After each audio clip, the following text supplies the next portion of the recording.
Planning a fishing trip shouldn't feel like a full-time job. With fishingbooker.com, you can find and book the perfect fishing trip within minutes.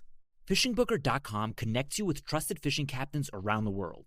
Booking is fast, easy, and secure, with access to verified customer reviews, loyalty rewards, and around-the-clock customer support. Everything you need to book with confidence is in one place. So head to fishingbooker.com and start planning your next fishing adventure today.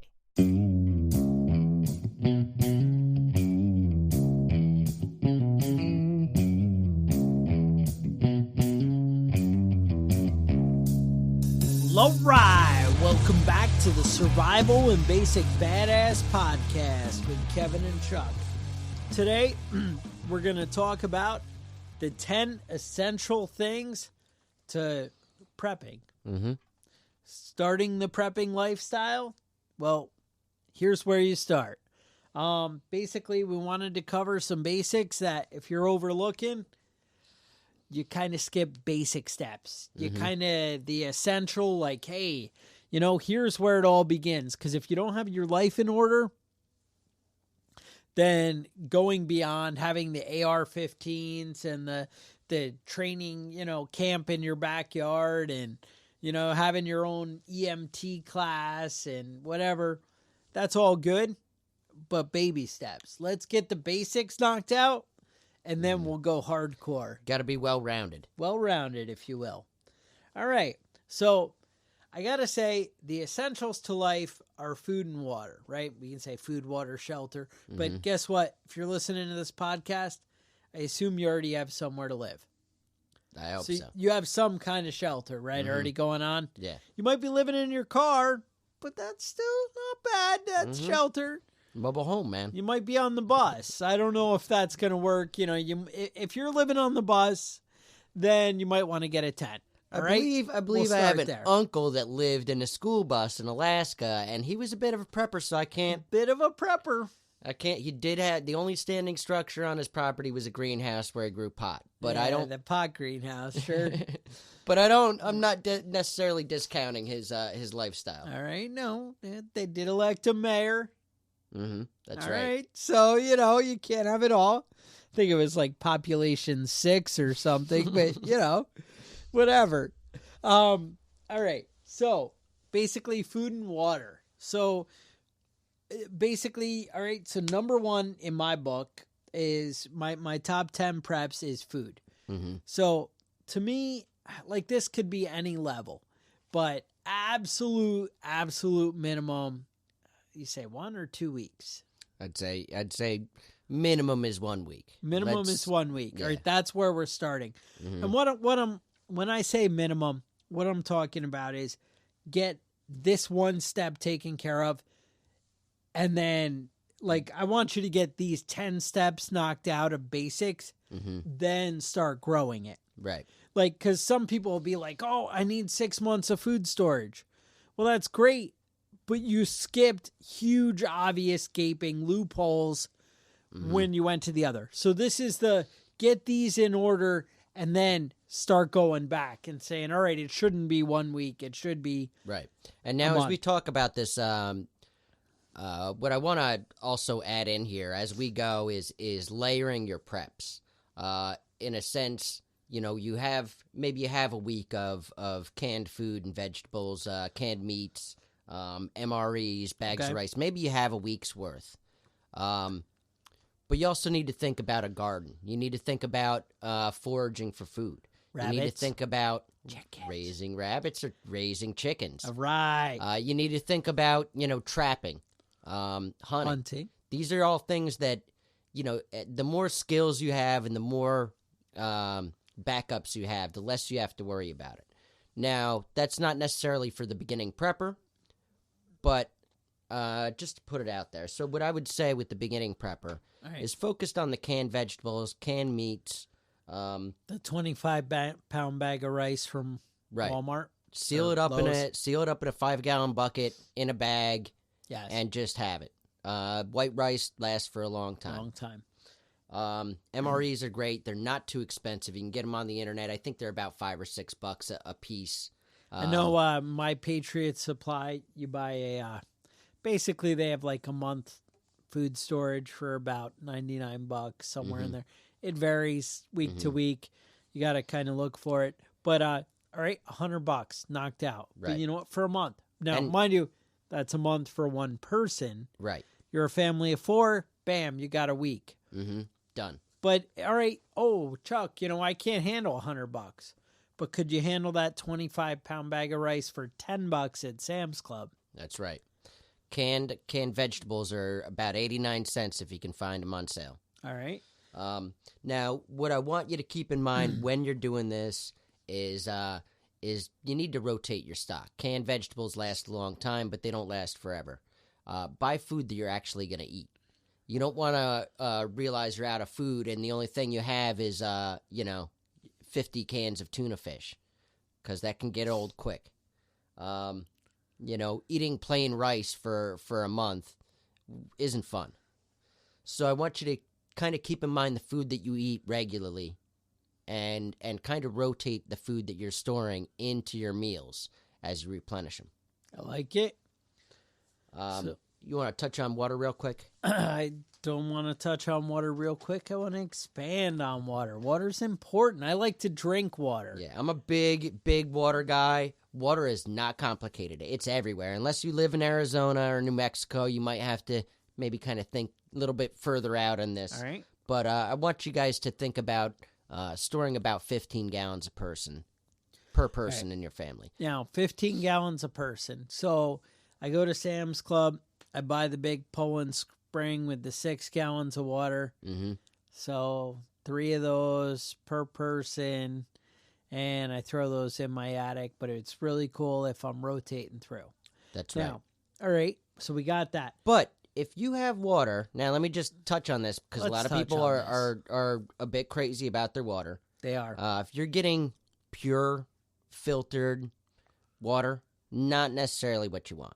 No. That's going to flush your system out. If you get distilled water and you're drinking that, that's going to flush your system out, and you're going to be losing important things that you might need. That Dasani filtered Coca-Cola bullshit. I don't like it. That was the biggest scam that's ever happened. Spring water is where you want to go. A little better. All right. Now, let's keep expanding on water storage here. So I know you guys have heard me because I say it over and over and over and over again. The water bob. Basically what it is, it's I think it's 55 gallons. I don't know, it might even be 100 gallons. But it's a big plastic liner that you throw in your tub. And when you hear that there's been a nuclear attack, when you hear the power is going to go out, when you hear, water might be contaminated, whatever, you fill this thing up in the bathtub and you have the big supply. I know I've mentioned in the past, you fill up your washing machines. You keep those, secure. A lot of you people think about like rain barrels. That kind of thing you connect to your gutters, It's not great. What they do actually a lot of the time, if you go back to our water storage episode, we talked about how you could set up a diverter so like the first gallon of water that comes off your roof or whatever gets diverted somewhere else, or 5 gallons, whatever it might be. I actually talk about how much you actually want to divert. And then you have the rest, flow into your water storage. That's another way to go. Now, another thing is, you know what, Chuck? I have a creek by my house, or I have a pond in the backyard. Well, that's great, but do you have a water filter? Do you have something you can, treat that with? Do you know how to make your own water filter? If you don't, these are some things you want to look into. You want to go on the YouTube. You want to get a book. You want to buy something. You want to, there's a way to do it that's in your budget. Right. But water storage is important, and you got to realize you need a way to do it. Now, maybe you have a well, and you're like, well, Chuck, I have a well, but when the power goes out, do you still have a well? But the answer is there's buckets. You can drop down your well cap and pull up fresh water. But have you thought about how you're going to do that? Have you built something? If you look on YouTube, you can pretty much make something for free, with crap lying around. but learn how to do it before it's a problem. Now, if you're dealing with, and this is about, we're talking about layering the preps here. Storage, water storage is great, but, it's great to have other options like the water filters and different situations like that. One of the other things we want to talk about is you can distill or you can disinfect your water at home. You can take water from a stream out back and, with something as simple as chlorine, bleach, pool shock, you have to be careful that you're obviously not poisoning yourself. No, that's a no-go. A drop or two of bleach is enough to, clean a gallon of water. So just keep that in mind that, I even have seen people using hydrogen peroxide to disinfect water. I don't recommend that, but if that's your only option, that's something you can do. All right. So when we're talking about layering your preps, it's great to have water stored in your house. Makes things a lot easier. But when that water runs out, you have to have in your mind your other options, the other things that you can do to get water and clean it. Nice. Now, we also talked about, basics, food, water, and I said, well, you better have shelter, right? Mm-hmm. But another part of shelter is heat. Mm-hmm. Basically keeping your body warm or cold or, protected from the elements. Mm-hmm. That's another thing. So do you have a way, if you're in your house and your furnace dies, mm-hmm. power goes out, you need electricity to keep your oil burner going. Right. Do you have another option? Mm-hmm. Do you have a wood stove? Do you have a fireplace? Mm-hmm. Do you have a kerosene heater? Do you have a propane heater? Yep. These are something you need to think about. Yeah, it's right now outside, I think it's about 2 degrees. Yeah. Where we're at right now. If the power goes out and you have no heat, if you have no heat and it's 2 degrees outside, you're going to be miserable quick. It gets cold quick. Mm-hmm. That is the thing. It does not take long for the house to drop down to 50 and then from 50 to 20. Mm-hmm. And I want you guys to keep in mind that winter clothing is even if you live in some place that's got a reasonable climate, if it's 50 degrees for too long, you're gonna get cold quick. Right. And it's nice to be able to have the long johns and all that sort of stuff in a closet where you can just pull that out and wear a sweater for the day. Yeah. So, when it comes to winter survival gear, there's a lot of great stuff out there, and it's not too expensive. Go online and, just keep in mind that if you've got little kids, if you've got a wife, you've got to have something to keep them warm when the power's out. Right. And even if it's only 30 degrees a solid outside. sleeping bag mm-hmm. does a lot. But just the same, you're a prepper, and you need to think like, you know what? When it drops down to 0, my pipes are going to freeze. My house is going to get damaged. Things are going to get destroyed. This matters. Mm-hmm. Plan for it. I mean, right. A little bit. I got to tell you, spending the $100 on a kerosene heater, or I think I even see like $40 for the propane heater. Mm-hmm. Not ideal for inside your house, but they do sell them that say safe for indoor use. And right. I know one of my kids uses them mm-hmm. indoors. And I made him get a carbon monoxide detector and whatever.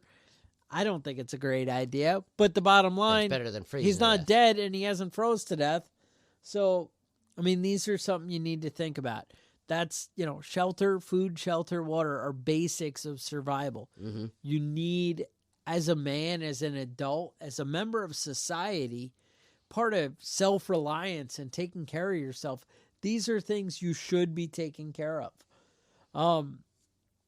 Also, where should we go next? I think, how about backup power?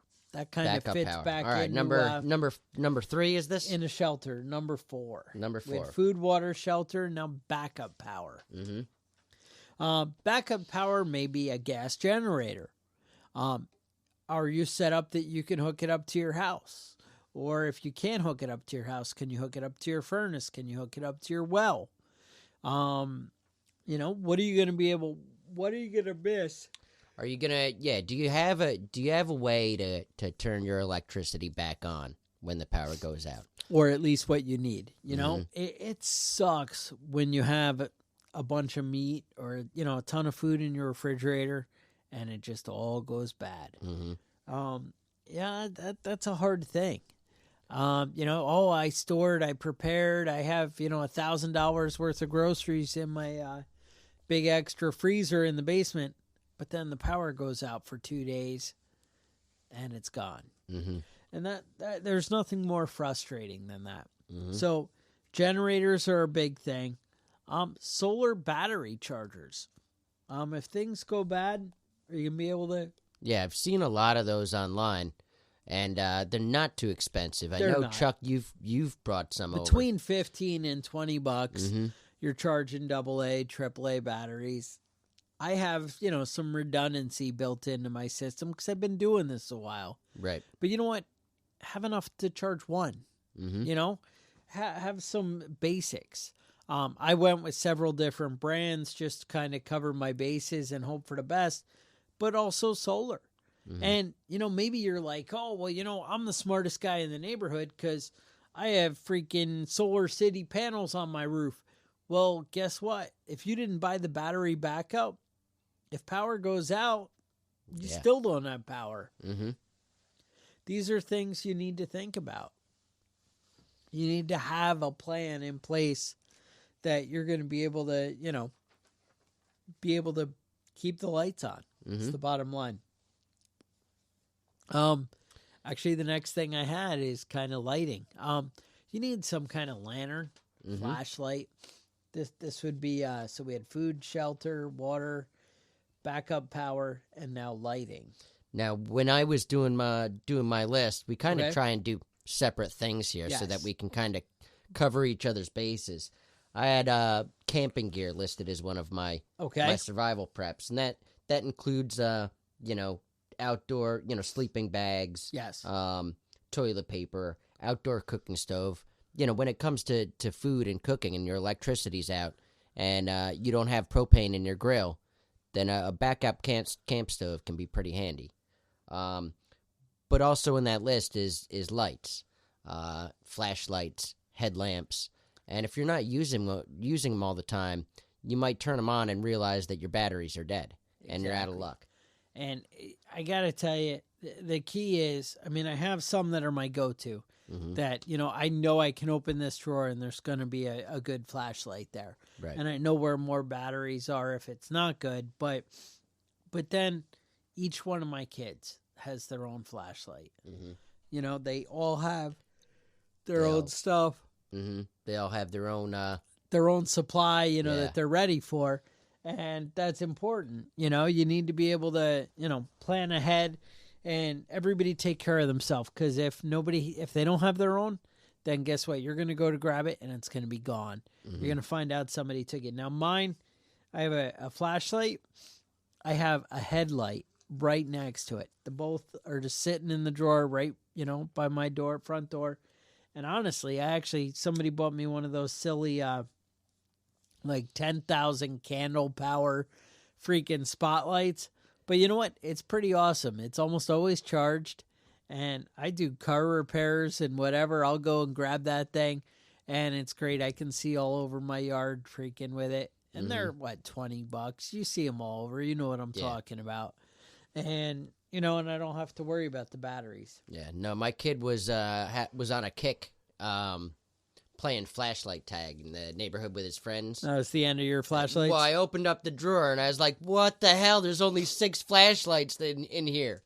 So I was a little bit disappointed. I had to resupply, but to me, you know, the headlamps and the flashlights, that's a big thing. You know, batteries to me is a big thing. I keep a drawer stocked of batteries. Yeah. It's great when Christmas comes around because I don't have to make any special trips. As rotating your stock, that's one of the big things. I go to like Sam's Club. I buy the big like 20-pack of AA or 48, I guess it is. Yeah. 48 AA batteries. And I go and I spend the $20 and I throw it in my bug out bag. And I grab the one out of my bug out bag and I set that on my dresser that I'm always dishing out batteries to the kids. Right. Now, I don't stock extra AAA because I don't really use them. I find like the headlamp is the only thing. Yeah. But every once in a while, people will need them. So I just kind of buy those as needed. Yeah. I don't really have the backup. There's not a whole lot of survival gear that uses the AAA battery, but it's not bad to have There are handy. some radios and different things, but, for the most part. Okay. Number 5. All right. I don't know if it's 5, but okay. Let's We'll talk call about it 5. Keeping cash on hand. Cash. When there's a major power outage, yes, your ATM isn't going to work. Your bank card isn't going to work. If somebody's after you, hypothetically, they can track your credit cards and your bank cards. That's smart. Cash is king. Keep some. Let's say $200 is a good starter. Just keep $200 in cash in the house someplace that's safe from fires and safe from, don't bury it in your mattress. Your house is going to burn down and then you're going to be in trouble. $200 at least isn't don't as come much back of a yelling loss. at us when... Yeah, but keep it someplace that's going to be safe. I keep my cash in a metal drawer in a concrete basement. I feel like it's pretty safe from most natural disasters. However, it doesn't hurt to think about stockpiling things in certain places. We did an episode about that. If you wanted to look that up, that's fine. But just in general, having an extra, $60 in your glove box, an extra $200 in your basement, an extra, $80 in your toolbox. If you won't go that far, put a 20 in your glove box. I mean, come on, you need something. Right. What happens when you come and then you're at the toll and you're like, oh, crap, I left my wallet, or, Yep. You realize you need gas and you're 80 miles from the house and your wallet's there. Yeah. It happens. Or you know what? Hey, I need to give $20 to my friend here. Who knows? Now what about first aid? First aid supplies. What do you got there? First aid I think is a pretty serious situation, serious issue. Now, we live in the world of ambulances and hospitals and urgent cares and doctors. But in certain cases, that might not be easily accessible. Now, I would like to see, and I know nobody's going to do this, and nobody listens and nobody cares, but I'd like to see a trauma bag, like tourniquet, like quick clot, like Israeli bandage. But wait, I'm not going to say just in your medicine cabinet. I'm going to say at various points, out in the barn, out in the tool shed, down by the garden door, down, because these things matter and they mean, seconds of life and death. Yeah. And they're things that you can use on yourself when you get cut. Guess what? When you cut your leg open with the chainsaw, you can put a tourniquet on your leg. You don't even need somebody else to save your own ass. But when you don't have it there, am I getting from the barn up to the house to the, go through everything? No, but if I have it out, if I have it in my car right there, if I have it, it'd be cool if you built a little redundancy into it. Right. I would be happy. Now, do you have triple antibiotic? Are you able to clean those wounds when... Now, this isn't, I'm not worried about it. All your outposts and whatever. Yeah, disinfectant is a secondary issue, but yeah. You need, tweezers to pull all those crappy things that get in your hands. And if crappy things aren't getting in your hands, well, you better man up and start doing stuff with your life. And living here in tick country, tweezers come in handy. I think I use them at least once a week. Exactly. This stuff, you got to do it. You got to have, alcohol, if nothing else, to clean out your wounds. And even if you're broken, you're crying, I don't blame you. We're all broke. We're all it's broken, hard. Crying. But if you can just spend $10 on a basic first aid kit and start there. Rubbing alcohol is very inexpensive. Yep. Bandages, the gauze and things like that, they start getting a little bit pricey. But having a couple extra. Honestly, I've walked in on more than one person that have cut their wrists open. Yes. And it's a lot of blood.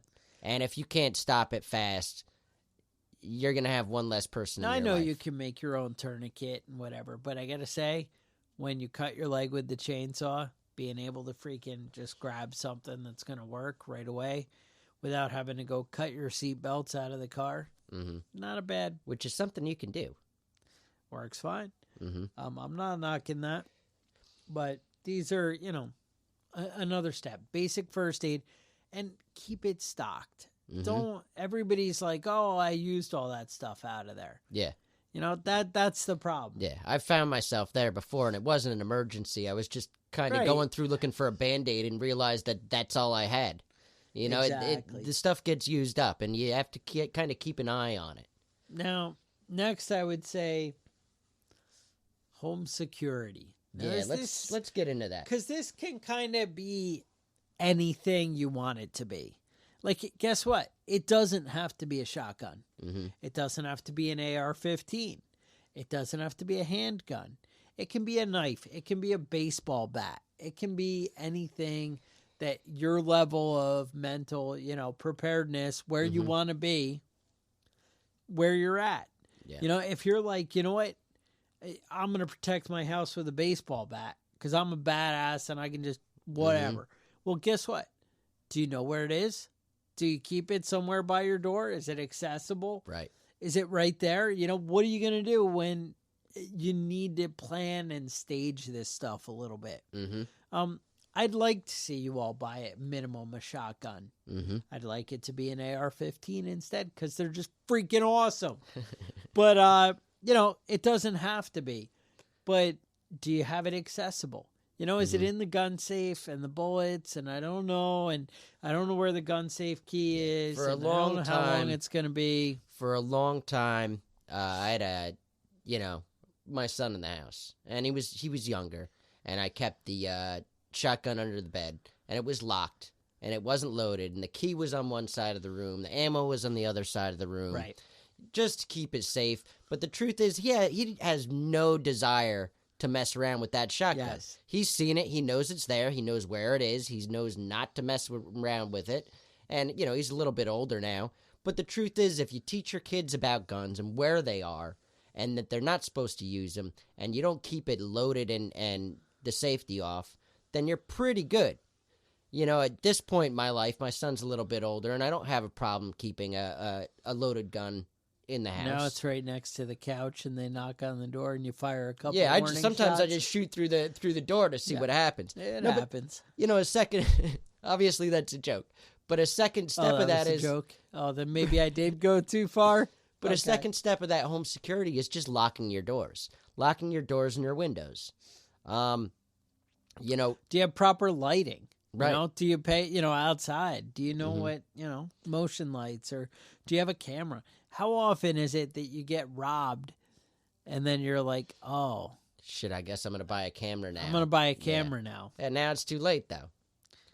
Yeah. No. But, when it comes to layering your preps, I think that home security is the number one thing. If somebody wants to get into your house, they're going to do it. But if you can make your house be the most difficult target that they can go after, then they're going to pick somebody else. If you've got a fence around the yard and you've got motion sensors and you've got, solid doors and you've got, dogs and you're armed, then they're going to move to the next house. Even a home security system is a lot better than... Or a home security system sign. Or a home security, yeah, exactly, a sign. It's better than nothing. And, you can get those signs cheap and you can get fake cameras cheap. But, if you really want to get a real protect your house, real cameras are not expensive anymore. No. And if you really want to defend your house and protect your house, you might not always be in the house. And maybe your wife's home alone. Maybe your kids gets home from school 2 hours before you get home from work. Are they safe in the house when you're not there? I mean, the basics to me of prepping for survival is being able to survive keep day to day. Yeah, is to be able to keep your area secured wherever you're at. Yes. If you live in your school bus, if make your sure those family school bus starves windows to are death locked. And you're coming and get robbed or whatever, you're not prepping. You're not prepared. Right. Speaking of, I actually made a little purchase this week. Ooh. Let me tell you. Tell me about it. My first outdoor hunting motion camera kind of thing. Ooh, all right. The little tree cameras. Uh-huh. So, turns out, I didn't know this, but when I looked into it, you can buy a pretty decent camera for about $80 that has infrared flash that takes a picture pretty decent nighttime because of the infrared flash. So it takes a picture, nobody sees it. It's camouflage. You strap it on the tree, kind of out of sight. And so $80 buys you with 8 batteries or whatever it takes to run it, which is a lot, like 8 AA. Comes with a memory card. You throw it in there. But here's what blew my mind. Said good for 30,000 pictures and 1 year on one set of batteries. Ooh. And it date stamps it. It takes the picture. And you got it. I think you can set it up to record video for a couple seconds if you want. Right. I haven't figured it out because I haven't opened the box. It's sitting next to my bed. Well, that's not very, very handy when it's sitting next to your bed. Baby steps. But I got to say, not bad. And they look like pretty clear pictures. Actually, the guy at the store is like, well, here's mine. And he's showing me all his pictures, it took. And I had to say, $80. And now you don't have to buy a camera system. You don't have nothing. Now, if you don't really care about the infrared, and I think mine, I went for, it has the half second, less than half a second shutter speed, which they were like, oh, if you go for the whole second, it's $30, but then, your pictures aren't as crisp, if you will. But you know what? Now, when somebody pulls in my driveway, I have a timestamp, a date, and whatever. Right. And when you come home and find out your house is robbed, and you look on there and be like, I know that asshole. He lives up the street. Now you're getting me. Now you can go get your TV back. And now I can go get my TV back. And that's the whole thing. So a little preparedness. Yeah. Now, one more thing I wanted to touch on before we move on with home security. To move on. Is building materials, lumber, plywood, things like that. If there's a hurricane coming, and you can just go outside and board up your windows. There's an angry mob coming with pitchforks.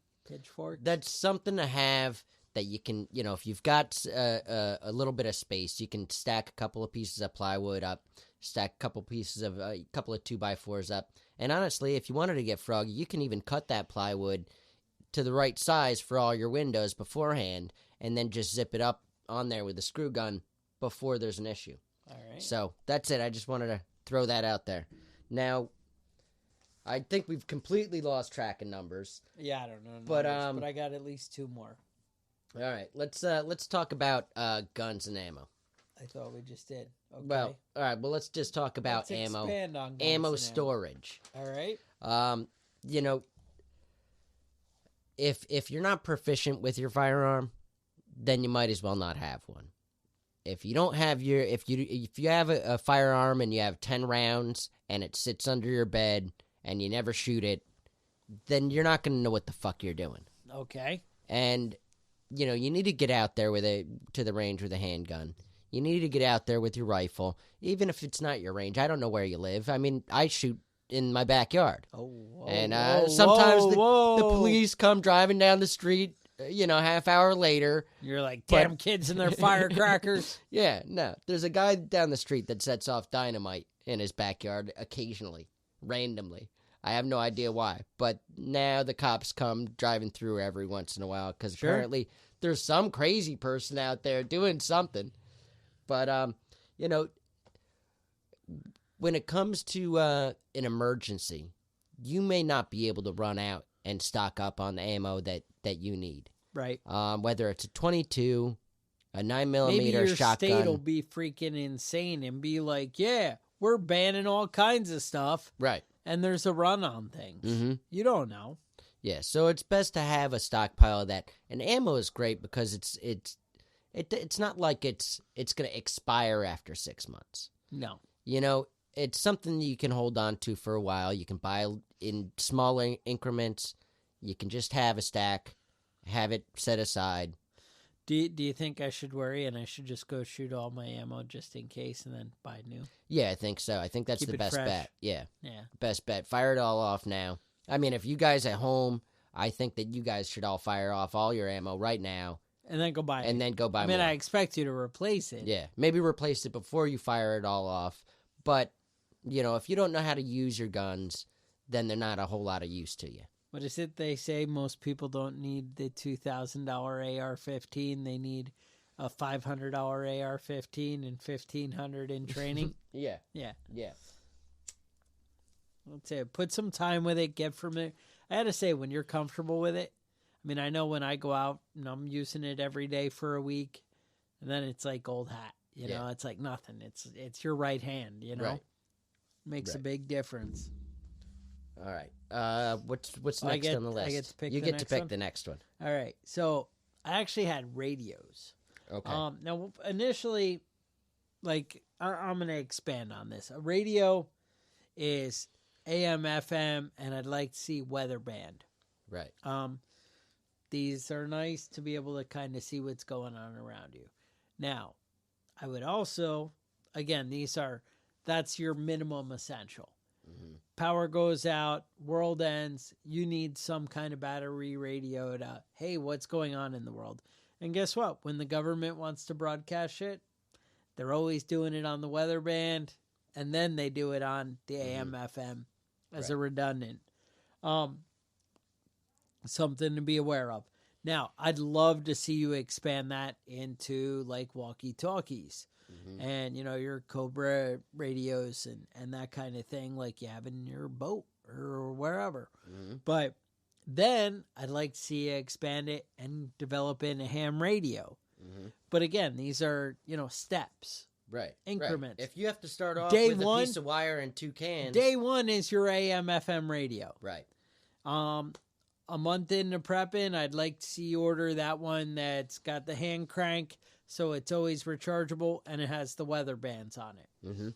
Then I'd like to see you get some walkie-talkies, and then I'd like to see you put them in a Faraday cage, so if there's an EMP, you're the only guy with freaking comms, and you're awesome. Mm-hmm. Just putting that out there. Sorry, I get a little excited. Yeah. But, you know, it's a matter of redundancy. You know, it's great to have one great plan, but it's better to have a good plan and to back up, because you never know what's going to happen. No plan survives first contact with the enemy. That's what they say, right? So, you know, it's best to just have something to fall back on. Right? I like to fall back. Now, with that, I feel that leads us into our next one, which is prepare your mind. Now, that's a big part of prepping that people want to overlook. They like the gear. They like the stuff. Yeah. Guess what? You can go to the library. You can go on YouTube. You can just search articles on the internet. You can download the Survival and Basic Badass podcast.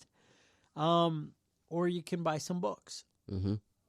But there is a ton of great information out there that is available to you, and go out and get some freaking hands-on experience. Go camping. Mm-hmm. Go do something. Get outside. Mm-hmm. Enjoy life, and, you know, embrace some of these things. Try and cook some meals for yourself, you know, outside with a fire. Right. Or, you know, do some things. Go on a hike with the wife and then realize, oh, you know what? It got dark a lot quicker than I expected in the mountains. Mm-hmm. And, oh, you know what? I really, even though I call myself a prepper and I think I'm prepared, I didn't bring a cigarette lighter or any way to start a fire if I get stuck. Mm-hmm. Or, oh, you know, I wore crappy shoes to go hiking. Right. And figure out what it's like to go do it and realize what things, hey, you know, I really should have brought a compass. And there's nothing wrong with putting yourself in small emergencies. You know?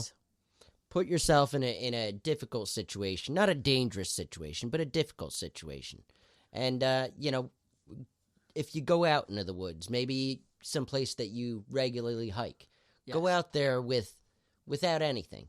Go out there and, see if you can get a fire going with just a cigarette lighter. Go out there and see if you can find your way home if you get off the trail. Small things like this will really build your self-confidence and build your skill set. But when it comes to books and things to keep at home, if the power's out and it's not coming back on, you can't go on YouTube. You can't look up how to do this. You can't look up how to do that. So a good library at home is, to me, that's a big deal. It's a big deal, or put the time in, Right. Do the YouTube when you can do it. Right. And then actually apply the things. Mm-hmm. That's what it's all about, is actually applying the knowledge. That's what's preparing. Right. So I've got in my library, Uh-oh. I like to keep books on several topics that can be important. So gardening, local edible plants. Okay. I mean, if you get edible plants of North America and you live in South America, that's not helpful, Oh. So that local guides to foraging and things like that. It's great if you have no experience hunting and that's your only option and you shoot a deer, that's great. But do you know how to butcher it? Ooh. Maybe having a book on butchering rabbits and deer and things like that is great. Trapping guides, hunting guides, local hunting and hiking guides are great. Farmer's Almanac is actually a great, very cheap and great little resource for year to year. And I've got a lot of books on plumbing, electrical, carpentry, homesteading. A lot of these things can come in handy when you don't have the internet to look things up. Yes. Now, any more? You want to expand? All right. I actually have one here that we didn't touch on too much is camping gear. Okay. And I know I mentioned that earlier, but you might also be thinking, well, I have a bug out bag. Yeah, that bug out. covers There my you go. Camping. There you go. But tell me about camping gear. But as far as camping gear goes, a lot of this stuff has double uses. Okay. If you're at home and you've got a well-stocked, camping setup, the power goes out and you have a camp stove. The power goes out and you've got sleeping bags. The power goes out and you've got even toilet paper is handy to have around.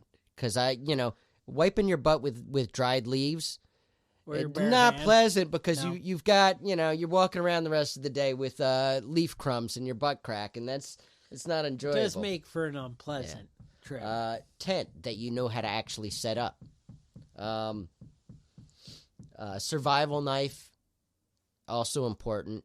A lot of these things, like I said, it's not necessarily camping gear for when you go camping, but these are things that are important to have in your house. Yes.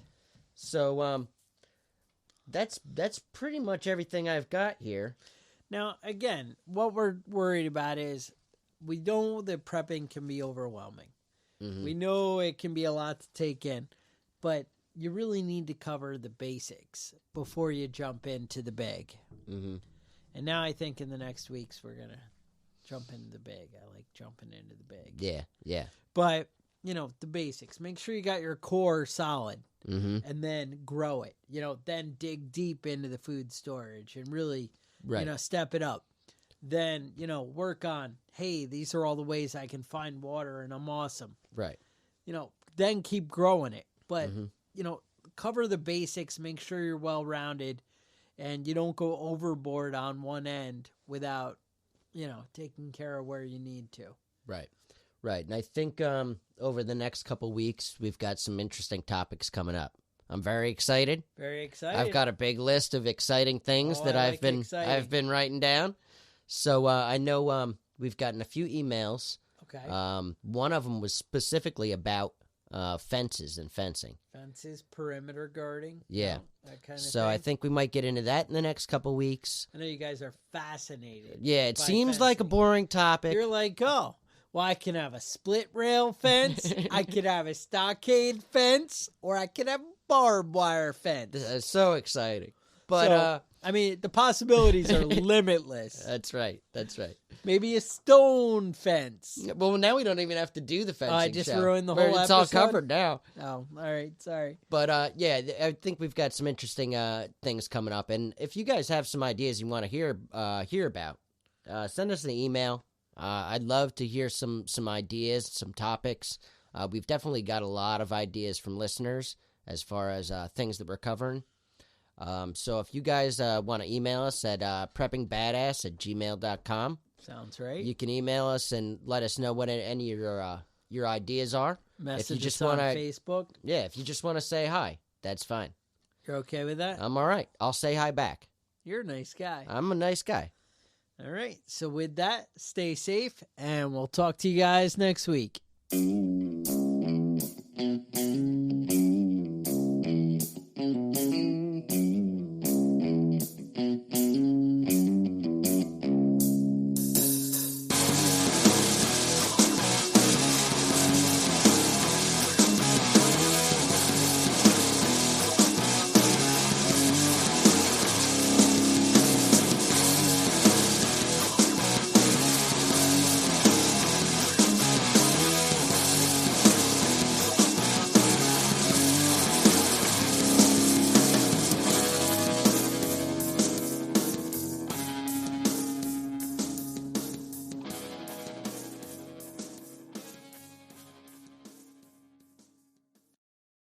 Planning a fishing trip shouldn't feel like a full-time job.